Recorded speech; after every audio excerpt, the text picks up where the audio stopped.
A Juiz esclarece. Vamos continuar nesta sessão no tema do Estatuto do Aluno e da Ética Escolar e vamos falar do procedimento disciplinar. Mencionei na anterior sessão que as medidas disciplinares sancionatórias aplicáveis são a repreensão registada, a suspensão por 3 dias, a suspensão da escola entre 4 a 12 dias úteis, transferência para outra escola ou a expulsão. Não sei se cheguei a mencionar isso, mas a primeira, portanto, dessas medidas, a menos gravosa, pode ser aplicada pelo professor se presenciar a infração durante a aula ou pelo diretor da escola. A suspensão até 3 dias e a suspensão entre 4 e 12 é aplicada pelo diretor do agrupamento ou da escola não agrupada. Relativamente à transferência de escola ou à expulsão, ela é aplicada pelo diretor-geral da Educação. Como não me lembro se foquei isso na anterior sessão, portanto, essas duas medidas, últimas medidas mais gravosas, são aplicadas pelo diretor-geral da Educação, ou seja, não são aplicadas no âmbito do agrupamento escolar ou da escola, são remetidas, como vou explicar, para aplicação, com proposta de aplicação. Bom, relativamente a estas medidas mais graves, que são, portanto, a suspensão entre 4 e 12 dias úteis, que pode ser aplicada, essa sim, pelo diretor do agrupamento ou da escola, e quanto às medidas de transferência da escola e de expulsão da escola, que estas duas últimas são aplicadas pelo diretor-geral da Educação, portanto, há lugar a um processo disciplinar mais formal. Quem não dá início é o diretor que instaura, portanto, o diretor do agrupamento ou da escola não agrupada instaura o procedimento disciplinar. Este procedimento disciplinar é regido por prazos muito curtos, quer-se muito célere. Portanto, a partir do conhecimento da infração, tem o prazo de 2 dias úteis para dar início ao procedimento disciplinar e nomear um instrutor, que vai, portanto, como o nome indica, instruir o procedimento disciplinar de forma que reúna todas as condições necessárias para que possa ser tomada uma decisão. O instrutor, logo que nomeado, é notificado dessa nomeação e tem o prazo de 6 dias úteis para levar a cabo todas as diligências de instrução. Terá de ouvir necessariamente o aluno, menor ou maior. O menor será acompanhado, deverá ser, portanto, convocado, deverão ser convocados os pais ou encarregado de educação para acompanhá-lo na diligência de audição. Se os pais ou encarregados de educação não comparecerem, tal não obsta à realização da diligência, a não ser que justifiquem a falta e, nesse caso, poderá ser adiado. Se os pais ou encarregados de educação não comparecerem, o aluno é na mesma ouvido, se não houver justificação e se não houver adiamento, e nesse caso poderá escolher um professor que o acompanhe na diligência, tal como irá acompanhá-lo o diretor de turma ou, caso exista, o professor tutor. O aluno será ouvido nessas condições. O instrutor irá, portanto, interrogá-lo sobre os factos, tentar perceber a perspectiva dele. Deverá, antes disso, explicar-lhe o que está ali a fazer, o porquê estar a ser ouvido. Portanto, o aluno, quando começa a falar, tem de estar ciente das finalidades da diligência, tem de saber que está no âmbito de um processo disciplinar, no âmbito do qual poderá vir a ser aplicada uma sanção disciplinar sancionatória. Existe a possibilidade de o aluno maior de 12 anos, para evitar a realização das diligências de instrução e, caso assim o pretende, requerer que seja ouvido para reconhecer livremente e de forma espontânea os factos que lhe são imputados. É uma opção que o aluno tem à sua disposição e, se requerer ser ouvido para esse fim, portanto, deverá ser acompanhado, portanto, terá de ser chamado o encarregado de educação ao pai e estarão presentes na diligência um professor da escolha do aluno, o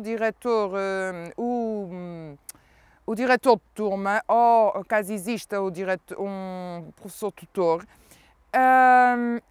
que deverão, portanto, estar ali para certificar-se que o reconhecimento do aluno é livre, espontâneo, portanto, corresponde à sua vontade e não foi, por qualquer forma, manipulado. Nesse caso, o instrutor terá de explicar ao aluno as consequências dessa declaração que ele pretende fazer, portanto, explicar-lhe que isso implica o reconhecimento dos factos,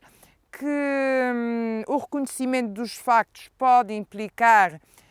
a aplicação de sanção disciplinar sancionatória, sendo certo que, no caso de haver reconhecimento válido dos factos, de forma, portanto, livre, espontânea, consciente por parte do aluno, e portanto, se verifique que houve, de facto,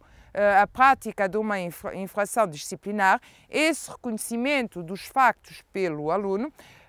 representará uma circunstância atenuante que não poderá deixar de ser valorada afinal. Relativamente a esse reconhecimento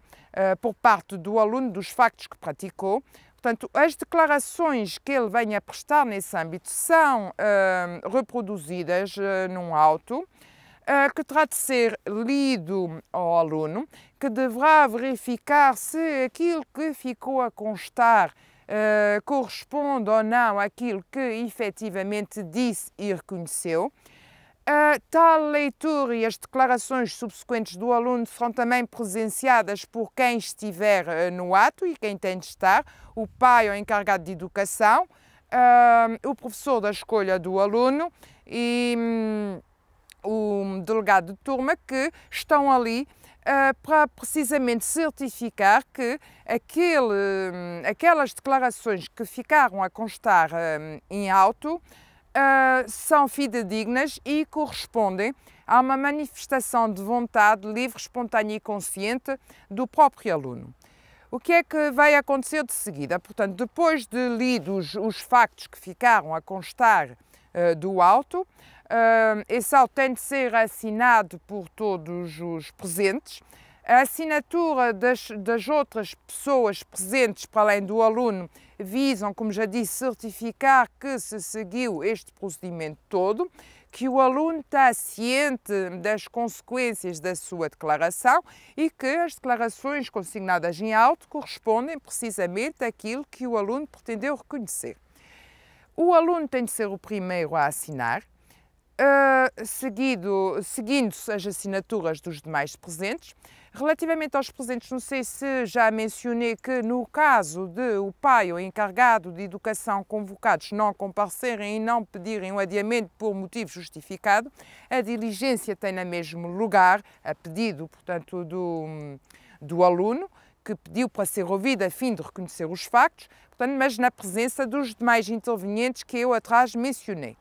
Portanto, chegado o momento de assinar o auto, é apresentado, depois de lido ao aluno, confirmado o teor, é apresentado ao aluno para efeitos de assinar aquilo que ficou a constar. O aluno é o primeiro a assinar. Se ele se recusar a assinar, e tem de ser informado que tem esse direito de se recusar a assinar, a consequência será de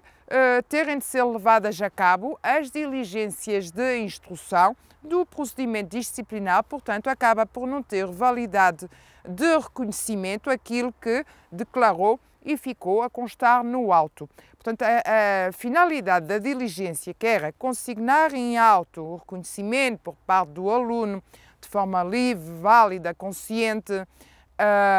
dos factos, portanto, acaba por se frustrar se o aluno, depois de ter prestado declarações, depois de lhe ter sido lido o auto, depois de ter sido esclarecido acerca do alcance, da finalidade da diligência e das suas consequências, disser: eu não pretendo assinar este auto, portanto, se recusar a fazê-lo,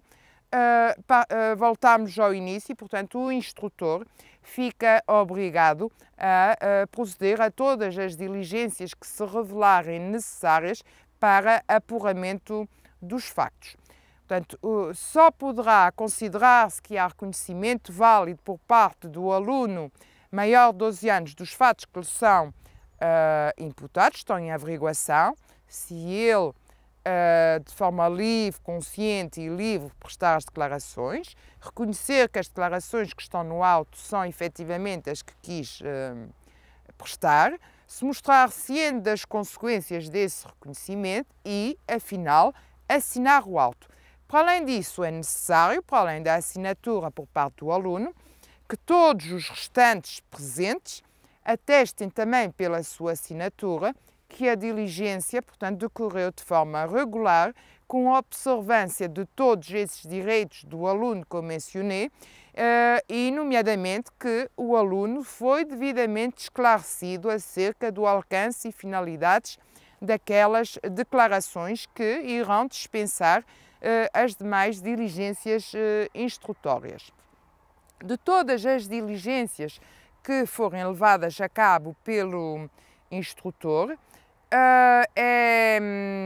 elaborada, portanto, uma proposta de decisão da qual devem constar todos os factos